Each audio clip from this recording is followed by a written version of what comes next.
What is up, guys? Welcome back to CageChat MMA and welcome back to the UFC 256 preview. Of course, we've got an absolutely stacked card tonight to culminate the weekend of festival fights that we had, of course. And this card took a bit of a hit. Originally, we was meant to have Megan Anderson versus Amanda Nunes on this card, and of course, we was meant to have obviously Aljamain Sterling fight Petty Yan in Yan's first title defense in the bantamweight division, but unfortunately, both of those fights fell through. And the man of the year, probably Devesion Figueiredo, came in and stepped in on short notice, just 3 weeks' notice, the shortest turnaround for a champion and a challenger to compete. And he's come and saved the night, and in incredible fashion as well. Devesion Figueiredo has lit this year a light. Obviously, this year has been topsy-turvy, as we all know, but he came in. He had a bad start to the year, didn't he? Obviously, he missed weight in that fight against Joseph Benavidez back in March, I believe that it was, at least on that fight night card. He missed weight, came back, and beat Benavidez pretty convincingly. Made weight, of course. He made weight for the 3 fights post that little blip, if you want to call it, and he's looked phenomenal. I know he said he's put some money into his nutrition. He's put some money into his, into looking after himself a bit better, so he doesn't miss weight. He's treating himself like a champion now, and it's hard to look past him as fighter of the year, especially if he wins tonight. If he wins tonight, he's guaranteed fighter of the year. There's no doubt about it. 4 title fights in 1 year, albeit missed weight for one, but he's finished all of his opponents. That first one with Benavidez was in the second round. Yes, there was a clash of heads involved, but he did finish him. He's finished Tim Elliott in that build-up as well.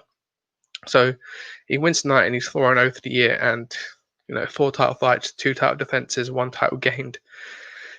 That's a pretty incredible year, and the flyweights need it. Obviously, we've had a treacherous probably 24 months now with the flyweight division. Obviously, DJ lost his title to Henry Cejudo, the messenger, of course, who then defended it successfully against TJ Dillashaw. All that controversy happened. TJ Dillashaw got banned, of course, and then we moved on, and he vacates the belt when he goes up to bantamweight. And then, obviously, we are left here, but Figueiredo looks like he's going to make himself a star in the flyweight. He's got the talk, he's got the look of a champion and a superstar. And, of course, he's finishing opponents as well, which maybe you could say for DJ. Like, for me, I think DJ is one of the greatest of all time. But maybe you could say he doesn't quite have that highlight reel to please all the fans, at least in his fighting highlight reel, he's got it, but maybe on his highlight reel to promote fights, he hasn't quite got it, which is unfortunate, because I do think DJ deserves a lot more respect and a lot more plaudits from the fans, and I think we applaud his in-ring capability, but I think there's a lot of people that, and maybe rightfully so, draw back on his ability to sell a fight outside the cage. But I think that's not his nature. This is very much Devesion Figueiredo's nature, and he says that obviously Juice de Guerra, God of War, as he's titled himself, and he brings war as well. Look at his fight against Alex Perez. He put him away very, very quickly, of course, with that guillotine choke in the first round. That he looked phenomenal again. It's just a shame we don't see more of them finishing fights so quickly. But he's up against, obviously, Brandon Moreno, who fought on that same card as well, UFC 255, against Brandon Moreno. Picked up a short victory there in terms of round 1. Pardon me. Brandon Moreno, obviously, he dislocated his shoulder in that fight, and obviously Mark Goddard at the time stopped the fight, reduced him ground and pound with the second left on the round. So, a bit of a shame for Brandon Moreno, but obviously Moreno, who won the fight, deserved to win the fight as well, and I think he would have won the fight without the shoulder injury that occurred. He's on a fantastic streak, and he deserves to be in the spot. And it's impressive that these two both, on such short notice, took the fight. And it depends on what happens in that, but it could be a bit of an upset if Brandon Moreno does it and gets to win. But I do think Devesion Figueiredo is too much for him. I think Figueiredo is the man of the moment at the moment. But I'm just looking at the council bouts here. Amanda Nunes, Megan Anderson, Kamaru Usman, Gilbert Burns, Carlos Esparza, Amanda Ribas, Marvin Vittoria, Amari Akhmedov, Dwight Grant, Xingliang Li, that was just lost this week, of course, to a positive COVID test. Vittori, Jacare, obviously, who's now fighting Kevin Holland, Petty Yan Sterling, Tisha Torres, Angela Hill, Carl Robertson. There's some fights in the Andrea Lee, Gillian Robertson that's been moved back a week now, I think, or at least Gillian Robertson's got an opponent next week. But you see that list of fights have been cancelled, and we're still here today with a fantastic card, and touch wood, as of yet, no one's pulled out of the card. No one's unable to compete right now, and we're just half an hour away from the early prelims, starting off with the Eminem's kid, Charlie Hooper, or Chase Hooper. Sorry, let's not get the name wrong. We'll stick to the Eminem kid. But we look at the tail tape, of course, Figueiredo versus Moreno here in the main event. 20-1 against 18, 5-1, 5-5 versus 5-7. Both made championship weight, of course. Slight reach advantage there for Moreno, of course, with 2 inches, and both came on equal leg reach. So these two, I think these two are bringing it, and maybe this is what we meant by saving the flyweight division. Maybe this is what we mean by, the flyweights are exciting. We've got 2 fighters that are willing to put everything on the line in 3 weeks' notice, and it's phenomenal to see. I think a lot of us at least like seeing the flyweights because they do give something different. There's a lot of speed, a lot of technique that we don't see in those heavyweight and light heavyweight divisions. A lot of them is almost smash and grab. Obviously, we've got the maybe the Steve Miocic who are a lot more technical, a lot more well-rounded and well-based as a fighter. But Devesion Figueiredo and Brandon Moreno, these smaller guys, they just bring it, and they're always causing fight of the night, fight of the year contenders. Now, whether we're in for one of those tonight, I'm not too sure. I think a certain man on that co-main event is going to get that fight of the night bonus tonight, as he usually does. But of course, we'll have a quick look at the flyweight rankings. Obviously, Brandon Moreno at number 1, rightfully so. Benavidez still in there. Askarov. Now, Askarov might be the kryptonite to Devesion Figueiredo, the way that guy can wrestle, the way that guy can grapple. And so relentless with his grappling as well. Obviously, Alex Perez lost to Figueiredo just a couple of weeks ago, and obviously Brandon Moreno also is on a loss from that same night. Kai Kara of France as well in that city kickboxing team, so I want to keep an eye on too. But I thought the division's got some names in it now, which it didn't have so long ago. Now moving on to the co-main event, which I think is maybe the people's main event for this one, the saviour. Tony Ferguson versus Charles Oliveira. Of course, the unofficial lightweight Grand Prix has kicked off tonight. We could say it kicked off a couple of weeks ago with Rafael dos Anjos beating Paul Thelder. He's put his name back into the hat for the lightweight title mix, perhaps. Obviously, of course, Khabib's still champion, albeit he's retired. The UFC and Dana White said he's still champion, and he's still champion on the rankings. So there could be a comeback for him, whether it's a GSP, a Conor McGregor, or do we not tempt fate too much, or do we rebook Tony Ferguson if he gets a win tonight? Do we try and make that fight happen? 30-0, the fight that was booked 5 times, it would make it. Well, it makes perfect sense in the fact that it's the fight that we wanted so long, but with it falling out so many times, maybe it isn't a perfect fight to make. But I do question Tony Ferguson in terms of, obviously he's very fit. You see his training videos all the time. He's someone who you look, jumping around the hall there, and you're thinking, bloody hell, just keep calm, keep still for 5 minutes, please. We want you fit and healthy. He's always looking like he's a step too left or a step too right from a catastrophic injury. Hence, the know that Fox K was 2 years ago, nearly 3 years ago now. But yes, obviously he took that, what turned into quite a tragic beating at UFC 249 at the start of the year. Obviously brought MMA back, you could say, Tony Ferguson. But that fight to Justin Gaethje, as he recovered enough, as his chin took enough recovery, as his body taken enough to recover. It's only been 6 months, 7 months since he had that fight and that beat down. And Justin Gaethje obviously went on to fight Khabib, was unsuccessful, but of course Justin Gaethje put such a beat down on him. But then you look at the flip side and you say Tony Ferguson caught Justin Gaethje at the end of that second round. And maybe if we didn't have the Coach of the Year speech from Trevor Whitman, maybe he would have gone on to win that fight perhaps. But again, he gassed out. He made 2 successive weight cuts in very short succession. And obviously he's fighting an absolute murderer in Charles Oliveira. But you look at his record, the Donald Cerrone win, Anthony Pettis, Kevin Lee, RDA, Lando Venata. He hadn't lost since 2012 when he lost to Justin Gaethje this year. And that's just phenomenal to see. And obviously he's not lost 2 in a row in his entire career.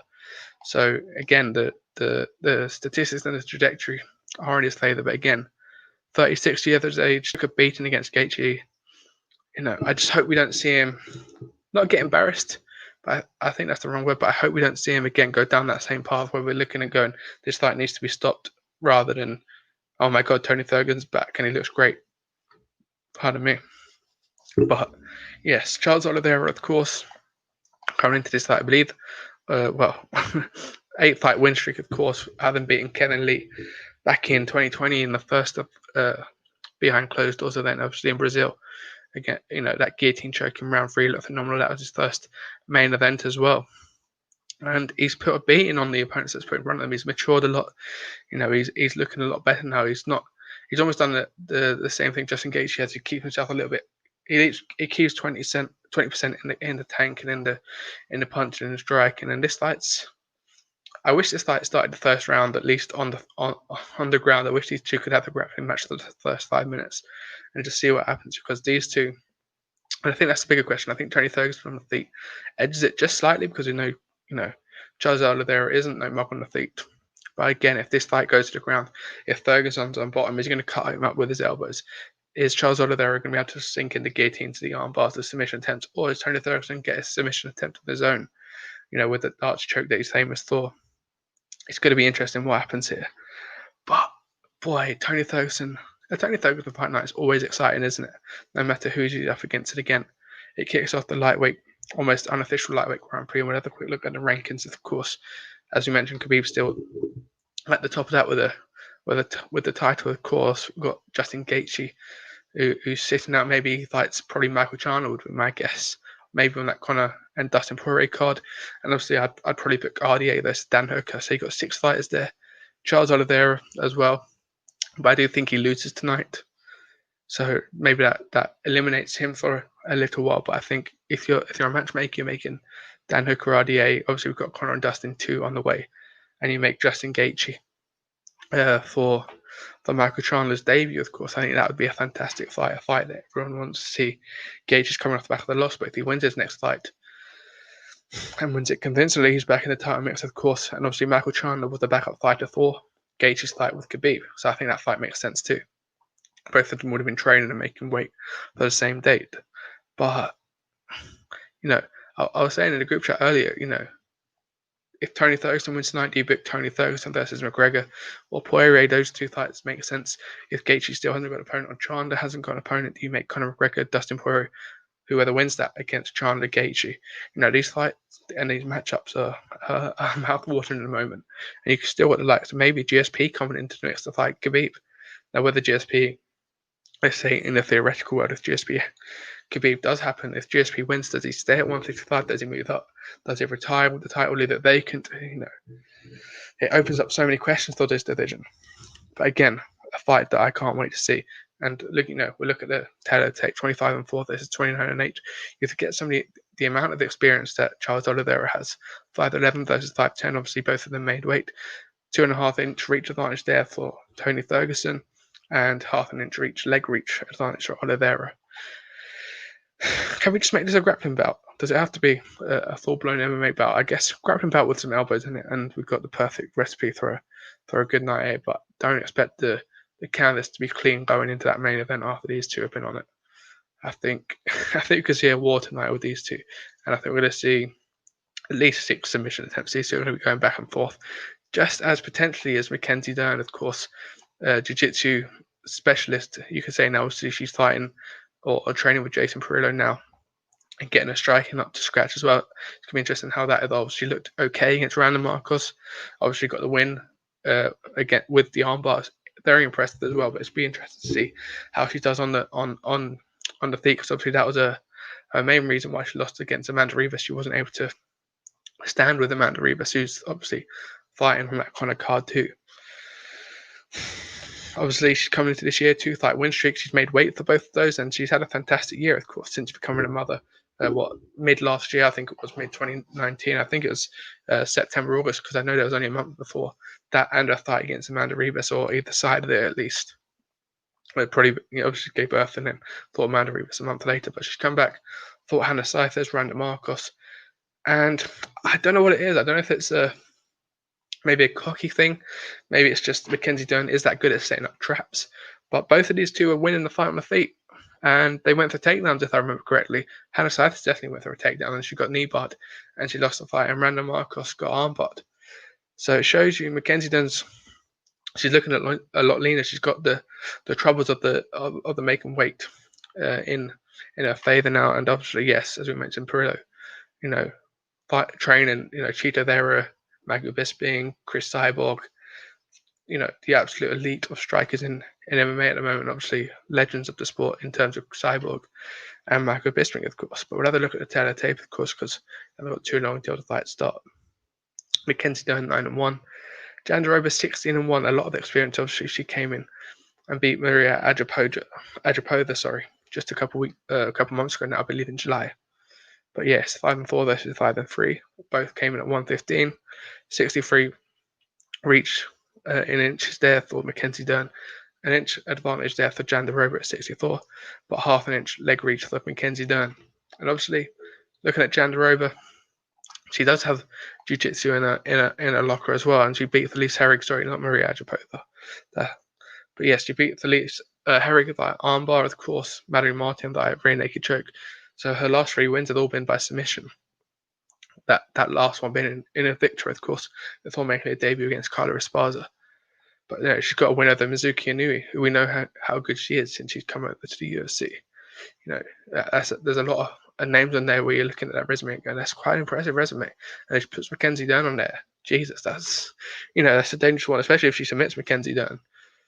But again, I wouldn't be too mad if this was a grappling bout. I think both of these two would give us, submission undergrounds next week. I think these two would give us such an incredible match, an incredible bout on that card too, which is a stunning card, by the way, if you're a UFC fan. It's on UFC Fight Pass.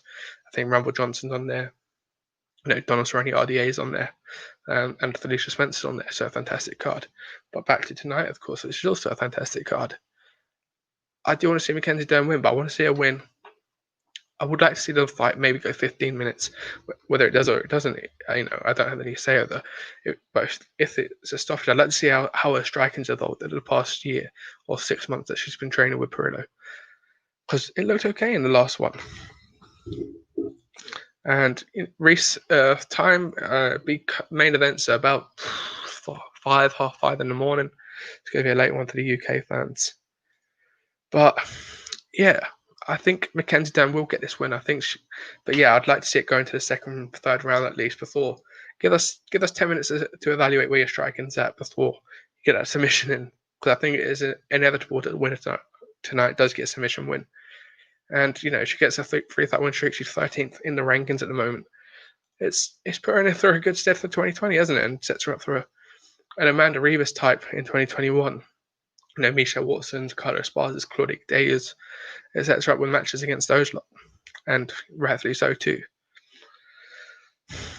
Now, before that fight, of course, in the fight order is Kevin Holland versus Jacare Souza. Of course, Kevin Holland was meant to fight last week against Jack Hermansson, but tested positive to COVID, so that fight got pushed back. Marvin Vettori took Kevin Holland's spot, and therefore Kevin Holland took Marvin Vettori's spot. We saw how well Marvin Vettori done with that, whether that was maybe releasing in sort of pressure on him because he was fighting a week earlier.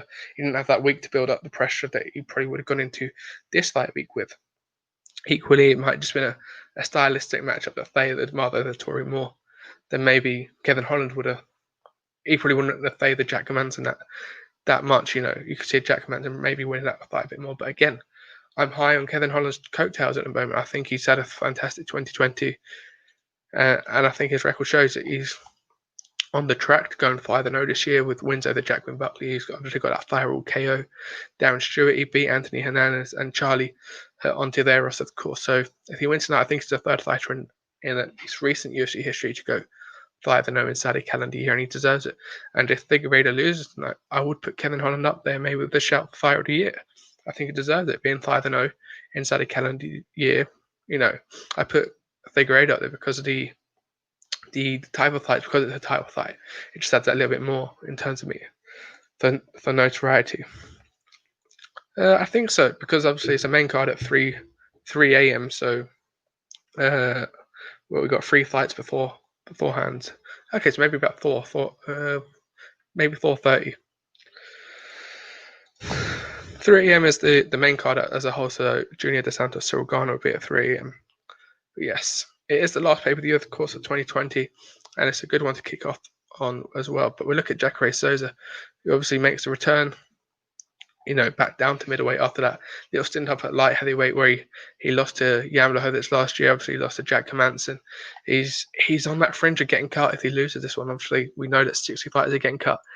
And it seems like a name doesn't matter at the moment. Obviously, Rex Rostovich got cut before that. Yoel Romero, who is a huge name in the UFC, got cut. And, Jacare loses tonight. I see the same fate for him. You look at Uriah Hall, he could be getting cut. Chris Weidman could be getting cut. Cameron Gastelum, I don't imagine getting cut. Robert Whittaker's certainly not getting cut. But they're all losses on Jacare's record. He beat Chris Weidman, but he was losing the 2.5 rounds that those went. It was just a freak knockout. You could say that Chris Weidman gets caught with so frequently. He controls fights, and then whether he gets too confident, tired, or lazy, it gets knocked out. And again, I think if Jacare loses tonight, that's the last we see of him in the UFC, unfortunately, because he's a good fighter and he has a good name. But he's 41 years of age, and we see get cut. We see Anderson get cut. We're looking at Thomas Maroney's, Robbie Lawler's, all those sort of style of fighters that are on 3-4 fight loss skids at the moment, potentially getting cut before the end of this year. Now, we do open up the card, of course, with a heavyweight bout, and boy is it a heavyweight bout. Junior Dos Santos against Cyril Gane, 6-0 against 21-8. Almost thought, but 4.5 times the experience that Junior Dos Santos has got. Cyril Gane is obviously out of France, and obviously the French had a good night tonight. Cage Warriors 119. Morgan Charrier picked up the featherweight title in very impressive fashion. So maybe his countryman Cyril Gane maybe isn't in a title fight tonight, but if he can get a win tonight, fantastic. Showing there for French MMA, which has obviously become legal this year, of course. It's so impressive to see. He's on a fantastic win streak, beating Tanner Boza, Dantale Mayes, and of course Rafael Pessoa. Sorry, but yes, he's on a 3-fight win streak in the UFC, and he's one of those that are very highly touted now. I hope the UFC look after him a bit like they didn't do with obviously Rosenstruck, who called out. Obviously, Francis Ngannou got knocked out. He's bounced back from that against Junior Dos Santos, ironically. And I hope they just give Cyril Gane a couple of steps to bet himself in, because again, he's only 3 fights in the UFC. 6-0. I don't want to be seeing him, fight a Curtis Blades, an Ngannou, or a Miocic inside 10 fights. I'd like to see him just get broken a little bit more. Again, those rankings in the UFC, albeit it's not steep. It's a very talented division, but it's not a very steep one. It's ones where you've got people that are a bit too old and people are a bit too young. There's not too many in their primes right now. Maybe you could say Curtis Blades is entering his prime. Francis Ngannou is probably in his prime right now. But you've got a couple that are on that 35 plus, and you've got a couple that are 31, 32 and under. And Cyril Gane falls under that, unfortunately. I say unfortunately, it's not unfortunately. But let's not say him get killed immediately, because that would be unfortunate. But I guess the litmus paper is Junior Dos Santos right now. And then obviously 21-8, coming off the 3 losses in a row, and Ngannou, Blades, and Rosenstruck. That's a heavy resume of the losses to have on your record, especially back to back. His last one was against Derek Lewis. He also beat Taito with us around Blagoy Ivanov. Again, he's in that same category as Jacare. If he loses tonight, he's probably going to be cut from the UFC. 4 losses in a row isn't what they're in the game for at the moment. And yes, he's a former champion, a legend, but they're being ruthless right now with the influx that we had from condensed series and fighters that are taking short notice fights from other organizations. Unfortunately, business is business, and unfortunately, as bad as it sounds, some do have to go. But on the flip side of that, it means the rest of the organizations do get a flurry of fighters on their promotions. You see, Bellator signed Rumble Johnson, Yoel Romero could be going. Bednar UFC, I hope he doesn't. I hope he stays in MMA. But you look at the doom at PFL, you're looking at other organizations, ONE FC, all getting these array of talents and taking fan bases with them. So it helps everyone grow as it filters down the leagues. But yes, I think Cyril Gane does get the win. But again, I wouldn't be surprised if Junior Dos Santos uses that advantage of the experience in his favor and gets back in the win column tonight. But everything here favors me personally, at least, towards Cyril Gane, and I know the card's 3 minutes away from starting, so we'll wrap it up very soon. Get your predictions in the comments down below as well. You've got Figueiredo, Moreno. Is Tony Ferguson going to return to the win column? Get it all down in the comments below. And make sure to hit that subscribe button as well if you're watching on YouTube. Make sure to hit the like and follow button as well if you're watching on Facebook. And yeah, I think that's a good place to wrap it up there, guys. Figueiredo and still Tony Ferguson back into the win column is my predictions. But it's been a fantastic week, hasn't it? We had the Cage Warriors trilogy, and it's just been announced that Cage Warriors is returning in March with fans up to 1,000 people in London. So I'm hoping to expect to be there, and CageChat MMA to be there as well. But again, UFC has been phenomenal. We've got one more card this week or next week, and then we're off a little break until January until we open up shop again. I believe Max Holloway in Qatar is the first fight back at least, but there might be one a week before that. So yes, make sure to hit subscribe to the YouTube channel. Let's get us over to 100 subscribers in the next couple of weeks before 2020, of course, is over. This horrendous year. But you know, MMA has been the bright spark of 2020, hasn't it? So yes, I'm gonna leave it there, guys, and I'll see you on the next one.